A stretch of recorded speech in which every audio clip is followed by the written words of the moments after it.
بسم اللہ الرحمن الرحیم۔ السلام علیکم۔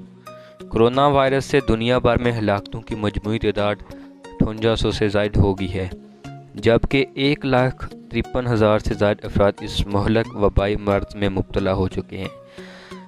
خبر رساں ادارے رائٹر کے مطابق کرونا وائرس کا پھیلاؤ چین سے شروع ہوا تھا، لیکن اب وہاں کیس کی تعداد میں کمی آ رہی ہے۔ ہفتہ کو چین میں کووڈ-19 کے 20 مریض رپورٹ ہوئے، جس کے بعد چین میں مریضوں کی تعداد 80,844 ہو گئی ہے۔ تاہم مریضوں کی بڑی تعداد صحت یابی کے بعد گھروں کو لوٹ چکی ہے۔ چین میں ہفتے کو مزید 10 ہلاکتوں کے بعد مہلک مرض میں مجموعی ہلاکتیں 31,099 ہو گئی ہے۔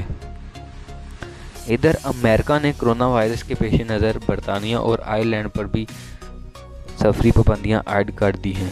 یاد رہے کہ چند روز قبل امریکہ میں کرونا وائرس کی تیزی سے پھیلنے کے بعد صدر ڈونلڈ ٹرمپ نے یورپ سے امریکہ سفر پر 30 روز کے لیے پابندی عائد کر دی تھی، لیکن برطانیہ کو اس پابندی سے مبرا قرار دیا تھا۔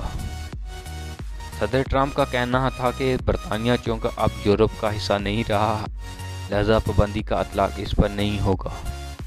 تاہم ہفتے کو امریکہ کے نائب صدر مائک پینس نے اعلان کیا کہ وہ برطانیہ اور آئرلینڈ پر بھی سفری پابندیاں عائد کر رہے ہیں۔ وائٹ ہاؤس سے جاری بیان میں کہا گیا کہ امریکہ نے صدر نے پابندیوں سے متعلق برطانوی وزیر اعظم بورس جانسن سے بھی گفتگو کی ہے اور انہیں آگاہ کر دیا ہے